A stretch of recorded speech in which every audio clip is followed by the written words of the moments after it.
bersejarah. Tempat bersejarah adalah suatu aset kekayaan bangsa yang mengandung nilai-nilai peristiwa sejarah yang harus dilestarikan keberadaannya.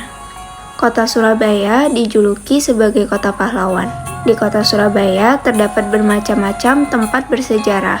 Contohnya seperti Monumen Kapal Selam, Toko Buku Peneleh, Museum Hos Cokroaminoto, Museum 10 November, dan lain-lain. Pada kesempatan kali ini, kelompok kami mengunjungi 3 tempat bersejarah yang ada di Surabaya, yaitu Toko Buku Peneleh, Museum Hos Cokroaminoto, dan Museum Rumah Kelahiran Insinyur Soekarno. Selamat menyaksikan.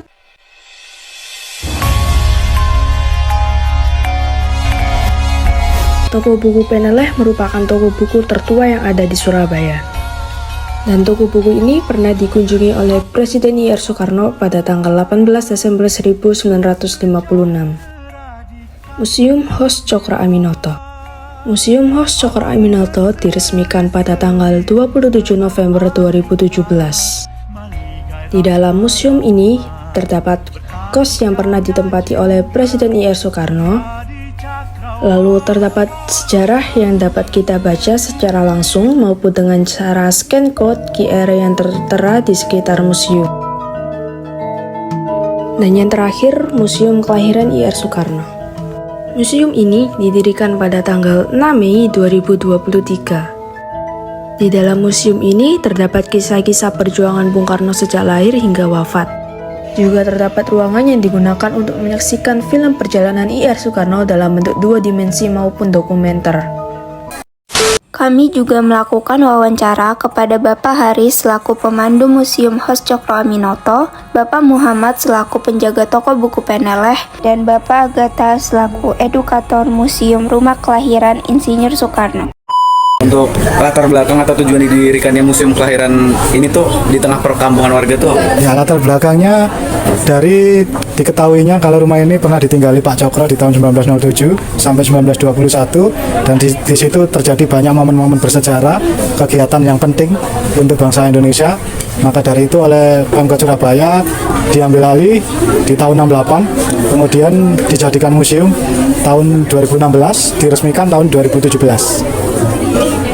Tujuannya untuk bisa mengedukasi masyarakat Surabaya tentang pentingnya sejarah, khususnya yang ada di kota pahlawan ini, agar menjadi inspirasi dan motivasi warga Surabaya untuk mencintai sejarah bangsanya.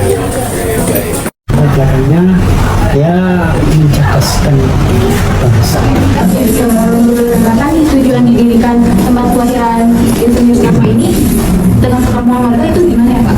Iya, jadi historinya memang rumah ini adalah rumah lahirnya Pak Soekarno di tanggal 6 Juni 1961. Dan kenapa rumah ini dijadikan museum? Karena menyimpan histori dan juga bisa menjadi di wilayah Kampung Peneleh untuk menambah wawasan kebangsaan bagi para siswa khususnya dari Surabaya. Museum Hos Cokroaminoto untuk seluruh masyarakat, terutama masyarakat sekitar itu apa ya Pak?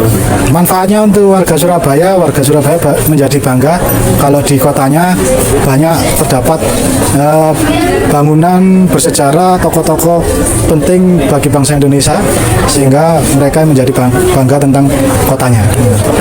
Apakah menurut Bapak dengan berdirinya Museum Hos Cokroaminoto ini bisa membuat kita lebih paham lagi tentang makna kata cinta tanah air? Ya, pastinya keberadaan museum ini dan sosok Pak Cokro sendiri yang menginspirasi menjadikan kita yang datang dan mempelajari kisahnya beliau itu menjadi lebih cinta lagi tentang bangsanya, karena bangga dengan sosok-sosok yang ada di rumah ini. Seperti itu. Cinta tanah air itu Anda harus flashback, yaitu harus mengenal sejarah. Dulu kan bicara kalian akan tahu cinta tanah air. Museum Cokroaminoto ini sendiri tuh kayak kondisinya setiap hari juga ramai seperti ini atau ada waktu-waktu? Ada waktu-waktu tersendiri, karena ini kan mendekati 10 November, hari kemerdekaan. Itu memang tidak hanya di museum ini, museum-museum yang ada di Surabaya juga. Seperti yang telah disampaikan oleh Bapak Hari selaku pemandu Museum Hos Cokro Aminoto, bahwa museum maupun tempat bersejarah di Surabaya tidak selalu dalam keadaan ramai.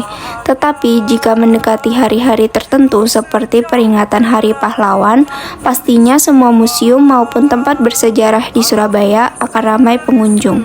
Oleh karena itu, kita sebagai generasi muda dapat melakukan gerakan promosi tempat-tempat bersejarah yang dapat dilakukan dengan cara membuat poster, flipbook, ataupun video animasi.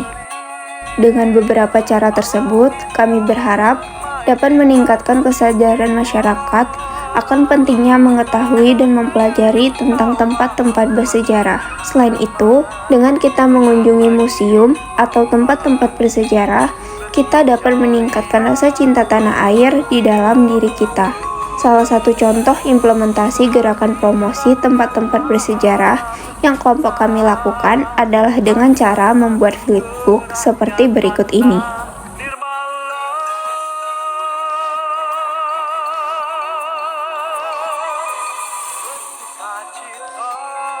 Melalui proyek kebangsaan yang telah kami lakukan, kami berharap dengan adanya video maupun promosi yang kelompok kami lakukan dapat membantu meningkatkan rasa kesadaran kunjungan masyarakat terhadap tempat-tempat bersejarah, agar masyarakat tidak hanya mengunjungi tempat-tempat bersejarah di hari-hari tertentu saja, seperti Hari Peringatan Pahlawan.